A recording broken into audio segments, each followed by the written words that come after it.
Hi hello नमस्कार love you जिंदगी। इस शो पर आप मुझे सुनते हैं। मैं हूं आरजे दिलीप आपके साथ। और आज एक ऐसी पर्सनालिटी इस वक्त स्क्रीन पर आप देख रहे हैं जिनकी आवाज भी अभी आप सुनने वाले हैं, जिनसे मैं बहुत प्रभावित हूं। पहली बार जब मुलाकात हुई थी तभी मैंने डिसाइड किया था कि इनको मेरे शो पर आना है और इनके विचार वो मेरे शो पर जरूर रखे। राजयोगी ब्रह्म कुमार निकुंज भाई हमारे साथ है। निकुंज भाई ओम शांति। ओम शांति, नमस्ते। तो कई सवाल मेरे इस शो पर आते हैं लव यू जिंदगी पर, जहां पर मैं सबकॉन्शियस माइंड, मन में आने वाले विचार, हमारे इमोशंस, हमारी फीलिंग्स, इनको किस तरह से हम समझें, इनके साथ कैसे हम डील करें और सही मार्ग पर चले जिंदगी में। तो वही सवाल जो लिसनर्स, हमारे सुनने वाले पूछते हैं, एक एक करके मैं आपके सामने रखने वाला हूं।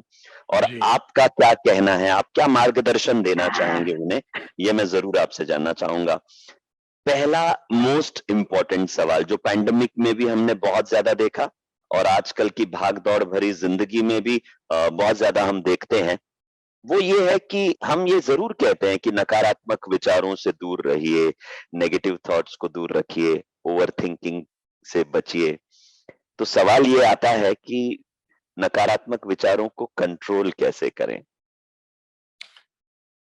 ये देखिए, मैं कंट्रोल जो शब्द है उसको मैं कंट्रोल शब्द अपने आप में एक नेगेटिव शब्द है। बिल्कुल। इसीलिए मैं तो 33 वर्ष राजयोगी जीवन में मुझे हुए, पर मैंने कभी किसी को ये नहीं कहा आप ये चीज कंट्रोल करो। उसका बराबर जो है। विपरीत है, अर्थात मान लीजिए नेगेटिविटी है तो उसका जो विपरीत है वो है पॉजिटिविटी। तो पॉजिटिव शब्द क्या है, उसको बढ़ाओ। तो कंट्रोल के बदले हम कहते हैं इंक्रीज। जो राइट। सिंपल हम लोगों को स्कूल में फर्स्ट या सेकंड स्टैंडर्ड में, अभी आजकल के बच्चों को तो शायद पता नहीं कैसे सीखा था, पर हमको एक बार टीचर ने बताया था। वो एक ग्लास लेके आए थे, वो उसमें जी। काला पानी था। बोला क्या दिखता है? बोला ब्लैक वाटर। बोला अभी देखो, I will do a magic, ये पूरा वाटर व्हाइट हो जाएगा, क्लीन। ओके। तो उन्होंने वो ओके। जग लेकर के पूरा वो जग का पानी उसमें डालते गए, वो ओवरफ्लो होता गया, और अंततः वो सारा ग्लास क्लीन। सारे हम लोग, अरे ये तो जादू हो गया, जादू हो गया। तो ये जीवन का जादू यही है। आप इतना पॉजिटिविटी से जीवन को भर दो, तो ये जो नेगेटिविटी का जो ये ब्लैक वाटर है वो आपको आप ओवरफ्लो होके गिर जाएगा। कंट्रोल नहीं करना है कोई चीज। वंडरफुल। कंट्रोल करने से वंडरफुल। और ही बढ़ जाएगी ये बीमारी।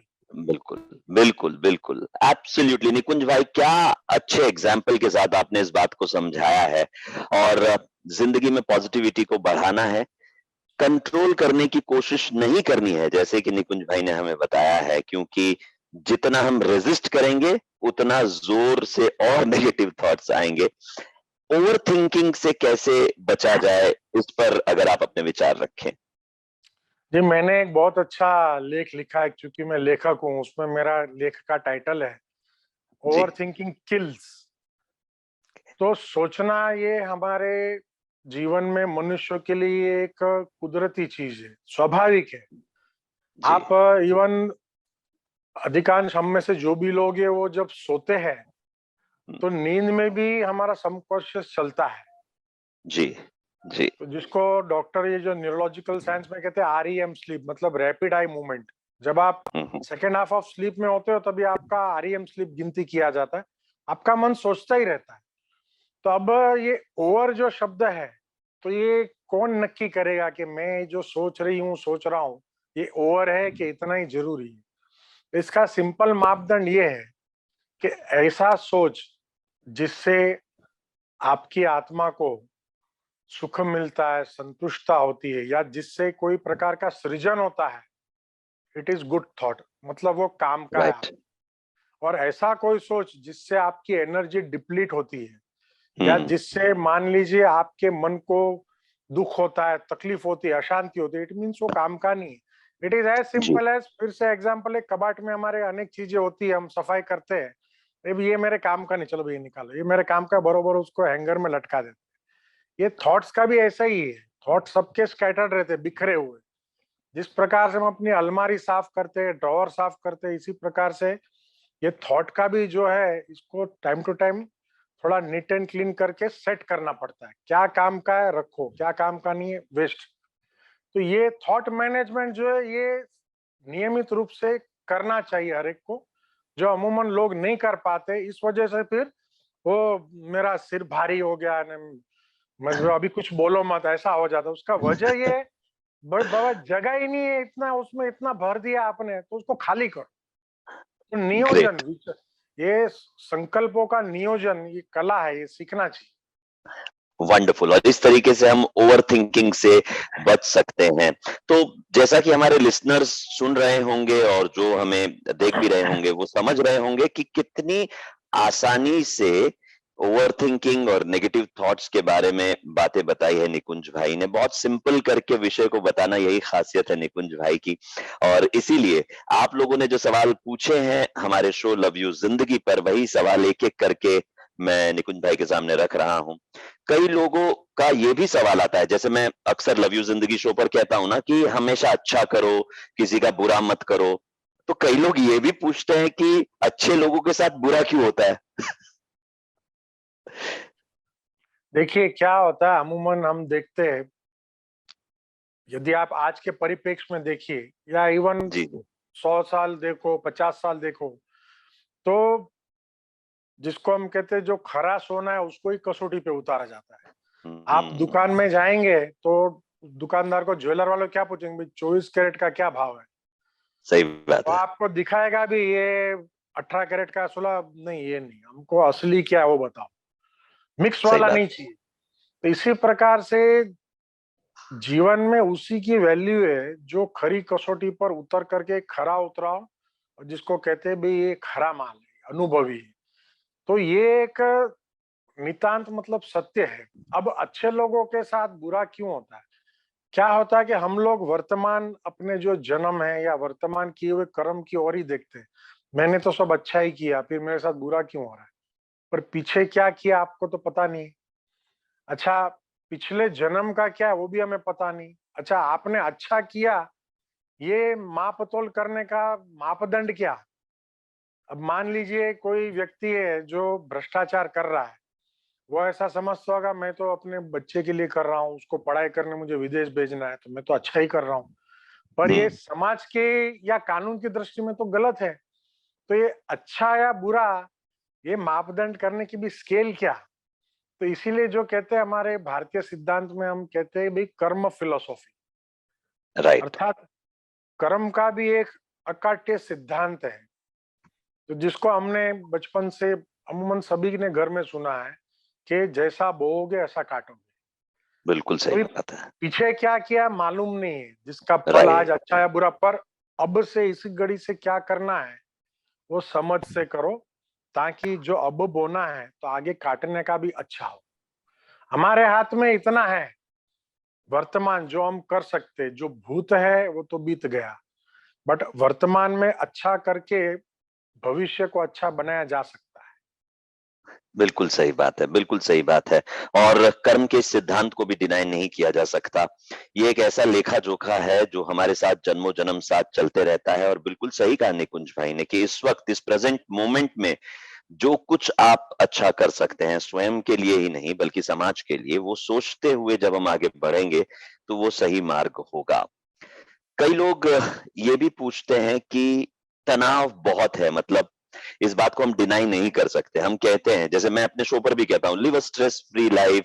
और मेरा शो जब मैं एंड करता हूं तो मैं कहता हूं कि हसत रहा, मजेत रहा, टेंशन घेऊ नका। लेकिन ये सच्चाई नहीं है। हम चाहे न चाहे टेंशन आ ही जाता है। घर से बाहर निकलते हैं, ट्रैफिक का टेंशन होता है, आज बारिश तेज है, ट्रेन टाइम पे होगी नहीं होगी, इस तरह के कई तनाव आ जाते हैं। तो how to live a stress free life? देखिए, आपने वो टेंशन शब्द बोला, तो जी। उसके पीछे अगर और दो, अगर आप कैरेक्टर लगा दे, ए और टी, तो क्या हो जाएगा? ए अटेंशन। और अटेंशन, बिल्कुल हाँ, बिल्कुल, यस। टेंशन के पीछे ए और टी लगा दो तो बन जाएगा अटेंशन। तो अटेंशन। अमूमन हम लोग क्या है, अटेंशन में नहीं रहते। अब किस बात का अटेंशन? तो ज्यादातर लोगों को इस चीज का पता ही नहीं है कि भाई मुझे क्या करना है या मुझे क्या करना चाहिए। मैं क्यों हूं, मेरे जीवन का ध्येय क्या है, तो उस तरफ अटेंशन नहीं है। इस वजह से आप देखो, आपकी बात से मैं 100% एग्री करता हूँ। छोटी से छोटी बात हमको तकलीफ देती है, या जिसको मैं कहूंगा टेंशन से भी ज्यादा एक शब्द है एंजाइटी। मैं बिल्कुल एंशियस हो जाती हूँ। परंतु जी। मैं सभी लिसनर्स से और आपको भी पूछूंगा, क्या आपके पिताजी, माताजी, दादाजी, दादाजी वो ऐसे थे? नहीं। नहीं थे। उनके पास इतने संसाधन भी नहीं थे जितना आज हमारे पास है। ना उनके हमारे पास पास मोबाइल है। था। शायद हमारे दादा दादी के जमाने में लैंडलाइन भी नहीं था। जी। और मेहनत ज्यादा थी, मशक्कत ज्यादा थी, बट फिर भी उनका स्वास्थ्य अच्छा था, नींद अच्छी आती थी। और आज देखो, सारा साधन है, विज्ञान ने इतना प्रगति किया है, तो सुख होना चाहिए ना ज्यादा। बिल्कुल। तो उसके विपरीत हो रहा है। लोगों को सोने के लिए गोली लेनी पड़ती है, वो एंग्जाइटी के कम होने के लिए गोली लेनी पड़ती है। आजकल वो जी। मन में विचार कम आवे, उसके लिए भी एक गोली निकली है। आपका मतलब मन शून्य हो जाए। तो ऐसा हम्म। क्यों?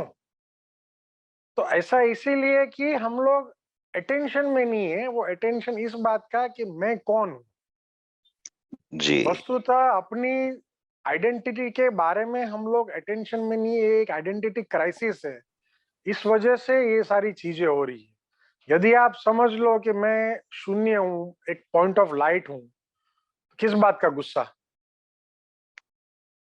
या सही टेंशन? बात है। मान लीजिए किसी ने गाड़ी आपके बीच में अटक गई, या आपको बस में या ट्रेन में बैठने की जगह नहीं मिली, या आप जगह पकड़ने गए और किसी ने धक्का मार के वो बैठ गया। तो आप उस समय समझो, ऐसा सोचो कि अच्छा ठीक है, चलो ओके। जिसको हम कहते हैं लेट गो। दिल बड़ा नहीं है। जैसे जैसे प्रगति होती गई, हमारे दिल दिल छोटे छोटा होते गए। था। घर जी। बड़े हो गए, दिल छोटे दिल होते गए। छोटे। ये इस वजह से हो रहा है सब। बिल्कुल। बिल्कुल सही कहा आपने।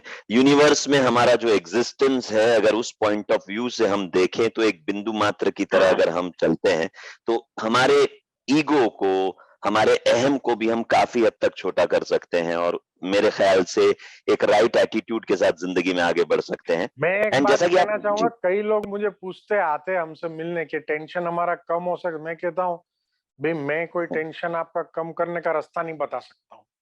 हम टेंशन हम और आएंगे, जैसे जैसे समय बीतेगा और आएगा टेंशन। और आएंगे। जी। आपको उसके साथ चलने का तरीका मैं सिखा सकता हूँ। वंडरफुल। बाकी वंडरफुल। टेंशन कम परिस्थितियां, दुनिया की, विश्व की, हमारी अपनी, हमारे मन की स्वनिर्मित, बाह्य निमित्त, ये तो सब आना ही है। जी। जी। तो जी। उसके साथ चलना कैसे, वो हम सीख सकते हैं। वंडरफुल। तो वो चलना कैसे है, अगर आप संक्षिप्त में कुछ पॉइंट्स बताना चाहें? चलना ऐसे ही है कि जिस प्रकार से आजकल हम देख रहे हैं कि ज्यादातर हमारे जो भी यंगस्टर्स है, उनका एक झुकाव और इंटरेस्ट स्पिरिचुअलिटी की तरफ आ रहा है। उसका रीजन यही है कि वो अभी अपने मन को कंट्रोल नहीं कर पा रहे। जी। जिस प्रकार से आज हम देख रहे हैं, रिलेशनशिप की एक जो आयु है वो घटती घटती घटती जा रही है। पहले जी। हम और आप जो है, पहले हम दोस्त बनाते थे। हमारा जो मतलब बाल मंदिर से लेके केजी से लेके जो दोस्त थे, वो भी हमको याद है। परंतु आज बिल्कुल। रिश्तों की जो समय सीमा है वो बहुत कम हो गई है। उसका हम्म। वजह ये है कि मन के ऊपर, भावना के ऊपर कंट्रोल लोगों का रहा ही नहीं है। और उसका एकमात्र उपाय है, किसी भी प्रकार की आध्यात्मिक जो भी रुचि आपकी है, वो मेडिटेशन कह सकते, कोई क्रिया कह सकते, या आजकल कोई हम सुनते हैं माइंडफुलनेस। मतलब आप जी। कुछ नहीं करो, तो मैं कहूंगा आप कुछ मत करो, बट कम से कम दिन में आधा घंटा अपने साथ बिताओ। सही बात है। छोड़ दो सब, अपने आप के साथ आधा घंटा बिताओ। उसके लिए कोई मेडिटेशन सीखने की जरूरत नहीं, उसके लिए कोई स्पिरिचुअलिटी सीखने की जरूरत नहीं, कोई गुरु की जरूरत नहीं। आधा घंटा अकेले बैठो, कुछ नहीं करो। जैसा भी आपका घर है, जहां भी आप हो, आकाश की तरफ देखो, प्रकृति की जो सुंदरता है उसको देखो, उगते सूरज को देखो, डूबते सूरज को देखो।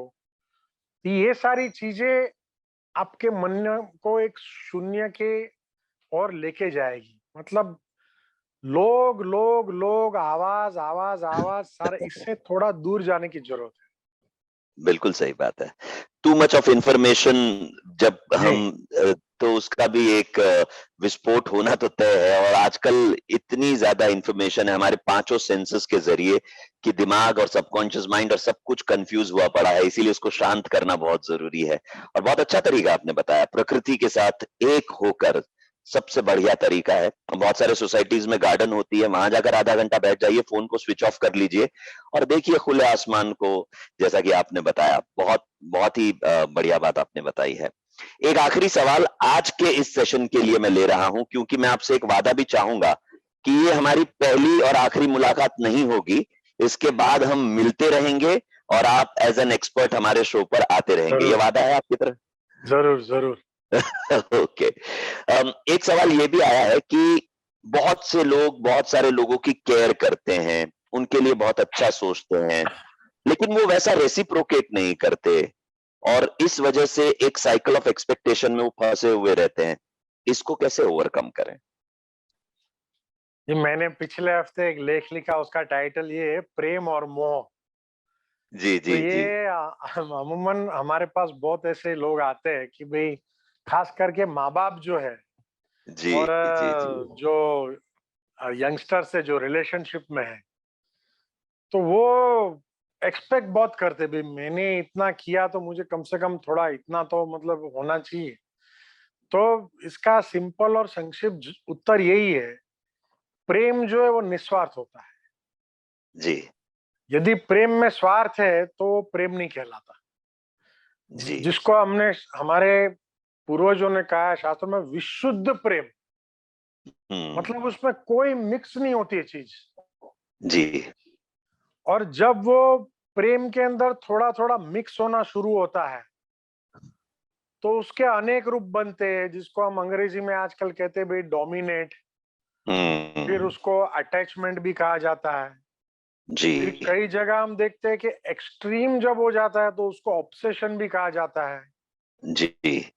तो ऐसी कोई भी चीज जिसमें सामने वाली व्यक्ति ये सोचती हो, समझती हो कि मेरा मालिक ही भाव है, हुँ, वहीं से ये पतन शुरू होता है। आप निस्वार्थ भाव से किसी से प्रेम करो, बिना किसी अपेक्षा के, फिर चाहे वो आपको कुछ दे न दे, बट चूंकि आपको देना है, प्रेम करना है, जैसे मिसाल के तौर पे आपकी माता जी है या जिसकी भी, हम सभी की माताएं हैं, जो भी मम्मी सबकी, क्या उसने जब से पैदा किया तब से कोई रजिस्टर मेंटेन किया क्या, मैंने इतना किया, इतना किया, इतना किया? किया क्या? कोई भी बिल्कुल माँ नहीं, करती है?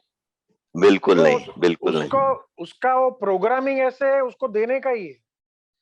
वो बाय डिफॉल्ट भगवान ने प्रोग्राम ऐसे किया है कि जो माँ है ना उसको देने, प्रवाह है, जैसे देने का प्रवाह है। इसी जी, प्रकार से वो कहाँ से हिमालय से लेके जो माँ गंगा है नदी, कितना वो बहती हुई आती है, काउंटिंग करती है क्या उत्तरांचल में मुझे क्या मिला, हरिद्वार में क्या मिला? नहीं, नहीं वो बहती करती। है। उसका मूल स्वभाव है। तो इसीलिए प्रेम करो तो नैसर्गिक रूप से प्रेम करो, बिना किसी से कुछ अपेक्षा करे। जहां अपेक्षा किया वहां से दुख की शुरुआत होगी। तो इसीलिए हम क्या कहते बात हैं है! कि इच्छा अच्छा बनने नहीं देती। सही बात है। इच्छाओं का कोई अंत नहीं है, और बिना एक्सपेक्टेशन निस्वार्थ भाव से प्रेम करना, यही प्रेम का सच्चा स्वरूप है। इसको अगर हमने पहचान लिया तो फिर हम ये जो एक्सपेक्टेशन की एक साइकिल है इससे बाहर निकल कर डेफिनेटली आ सकते हैं। फिर चाहे जो भी रिश्ता हो, दोस्ती का रिश्ता हो, माता पिता के साथ रिश्ता हो, या किसी और के साथ हो। मेरे पास बहुत बहुत। सारे जी, यंगस्टर आते हैं वो जिनका ब्रेकअप हो गया है। मैं बोला बाबा, जी। मैं मुझे इसमें कुछ सम आपका सॉल्यूशन। कहते हैं मुझे एक एक एक आई थी बहन जो 14 साल की, कहते भाई मुझे आपका कोई लेक्चर नहीं सुनना है, मेरा हाँ। अभी ब्रेकअप हुआ है, तो मैं मन अच्छा। से बहुत अशांत हूँ, कुछ उसका सॉल्यूशन है तो बताओ, वरना मुझे आपसे बात नहीं करनी है। ओहो, इंस्टेंट 14 चाहिए इयर्स सबको। Old, 14 year old girl. मैंने कहा इमेजिन। मुझे तो मेरे पास सॉल्यूशन नहीं है। तो हाँ, फिर बिल्कुल फुट फुट के रोने लगी। हाँ। तो इसीलिए ये संबंध भी जो है वो बनाइए, तो मैं जो भी युवा सुनने वाले, समझकर संबंध बनाइए, क्योंकि एक प्रकार का ये इन्वेस्टमेंट है। आप किसी के अंदर अपनी भावनाओं का इन्वेस्टमेंट कर रहे हैं, अपना सही समय बात का है। इन्वेस्टमेंट कर रहे हैं, अपितु अपना जीवन भी इन्वेस्ट कर रहे हैं। तो ऐसा हम्म। सस्ता नहीं बन जाओ आप कि जिसमें फिर आपको बहुत भोगना पड़े। बिल्कुल सही, बहुत मुद्दे की बात है ये, और स्पेशली हमारे यंगस्टर्स के बहुत काम की ये चीज है जो आपने बताई है। और मैं ये चाहता हूं कि ये जो सिलसिला बातों का चल रहा है, मतलब आधा घंटा ऑलमोस्ट होने आ गया है, लेकिन ऐसा लग रहा है कि अभी अभी शुरुआत हुई है, क्योंकि कभी कभी वेवलेंथ कुछ इस तरह की मैच हो जाती है। मुझे लगता है लव यू जिंदगी पर हम जिस एक्सपर्ट की तलाश कर रहे थे वो आप ही हैं निकुंज भाई। बहुत अच्छे तरीके से आपने अपनी मीठी मधुर वाणी और अच्छे अच्छे विचारों के साथ विषय को बताया है डिटेल में।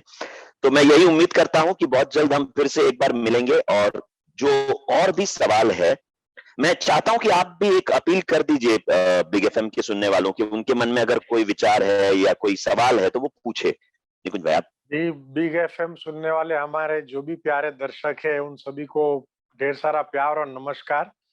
तो हमारे आरजे दिलीप का मैं शुक्रगुजार हूँ, उन्होंने आज ये सुअवसर दिया आप सभी से मिलने का। जी पर जी जी। मैं विशेष करके, चूंकि मैं एक लेखक हूँ और मुझे पढ़ने वाले ज्यादातर यंगस्टर्स हैं, मैं यंगस्टर से जरूर ये मेरी दिली तमन्ना है कि मैं आप सभी से मुखातिब होना चाहता हूँ, आप सभी से मैं मिलना चाहता हूँ, सुनना चाहता हूँ।